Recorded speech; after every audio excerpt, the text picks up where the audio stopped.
বাচ্চাটা 2.5 মাসের বাচ্চাটা ভালো হয়ে দিছে ওষুধ খেয়ে। এই কষ্টই আমার মনে, তারপরে এই বাচ্চাটা থিয়ে গেছে, আমার দুঃখে কলজাটা ফাইটা যায়। এত কষ্ট ওরে সবসময় ঈদে মার্কেট করার জন্য আমার থেকে 6,000 টাকা চাইছে, দিলাম। কোনো সময় পারলে ভাত একবেলা খাইতাম, কোনো সময় পারলে খাইতাম না। তুই থাক, দিয়ে চার পেতে নানু আমাকে দিছে। মানে তোমার মা কার হাত ধরে চলে গেছে? দিছে তোমার মারে? আমার আমার নানু আমাকে দিছে, রিয়েজ চলে গেছে। মানে অর্থাৎ হচ্ছে পরকীয়া প্রেমিক। পরকীয়া প্রেমিকের নাম হচ্ছে রিয়াজ। ঘুমায় গেলে রানের ফেরি বাজাইতাম দিয়া, এই বাজে রাখিয়া ঘুমামা, এই বাজে রানের ফেরি রাখিয়া ঘুমাই, এই বাজে ঘুমলো হয়, এক হাতে গাড়ি চালাই, আমার খুবই কষ্ট হয়। প্রিয় দর্শক, আসসালামু আলাইকুম। টিকটকে আসক্ত হয়ে পরকীয়া প্রেমিকের হাত ধরে চলে গেছেন, নাম তার কুলসুম। দর্শক, বিষয়টি খুবই দুঃখজনক।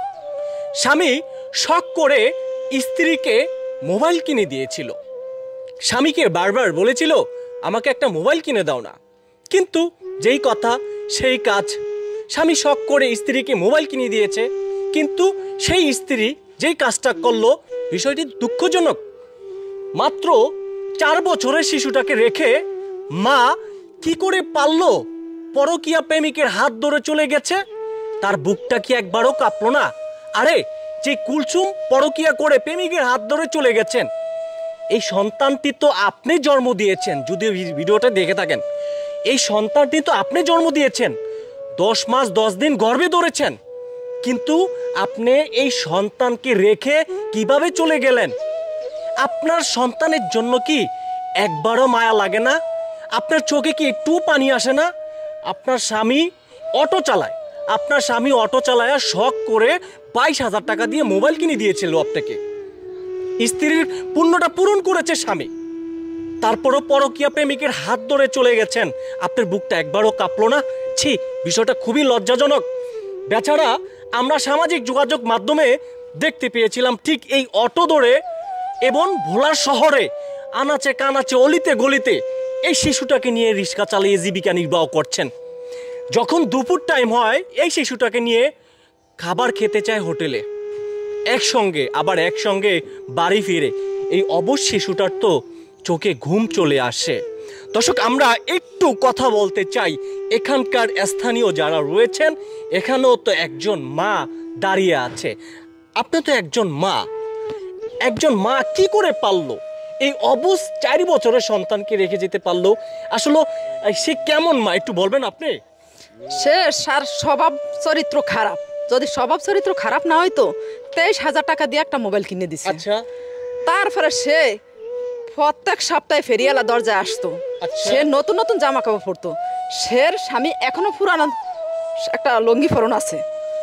তারপরে সে খাবার দাবার কোনো কিছু তারে কোনোদিন কষ্ট রাখে না। সে মহিলায় 4 বছরের একটা বাচ্চা যে রেখে গেছে, তার কি একটা লজ্জাও নাই চোখে? সে একটা মা, আমি একটা মা। সে একটা স্বামীর সংসার করছে, আমরা একটা স্বামীর সংসার করতে আসছি। তো যদি স্বামীর সংসার করে যদি আসছি করতে, তাহলে যদি স্বামীর মর্যাদা না বুঝতে পারি, মেয়ে ছেলের মর্যাদা না বুঝতে পারি, হেই মহিলা কখন দিনও বিবাহ বইতে নাই, আর স্বামীর সংসারও করতে নাই। সে একটা একটু কথা বলতে চাই, একটু আসেন ভাই। এই যে আসো আম্মাজান, তুমি আসো। এই মেয়েটা অবুঝ মেয়েটা, ও বাবার সঙ্গে রাস্তার বিভিন্ন জায়গায় যাচ্ছেন, বাবা তো প্যাসেঞ্জার উঠাচ্ছেন, কিন্তু এই বাচ্চাটার জন্য সবার মায়া লাগে। অবুঝ ছোট্ট মেয়েটা, তোমার মা কি হয়েছে? তোমার কি হয়ে গেছে বলো মা? তোমার কি বলে গেছে তোমার মা? কি বলে গেছে? কি বলে গেছে? আপনি কাছে আসেন।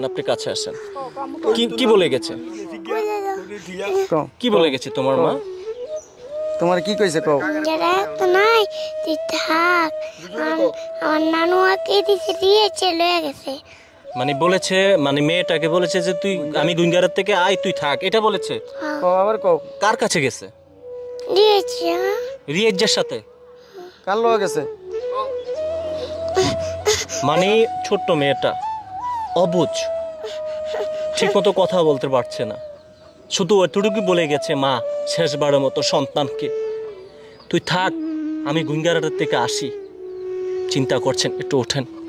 দর্শক যারা যেখান থেকে ভিডিওটি দেখছেন বা শুনছেন, আপনি নামেন নামেন নামেন নামেন নামেন নামেন নামেন, সবাই ভিডিওটি শেয়ার করে দিবেন, শেয়ার করে দিয়ে লক্ষ মানুষকে দেখার সুযোগ করে দিবেন। আমি রয়েছি আরিফ হায়দার আপনাদের সঙ্গে।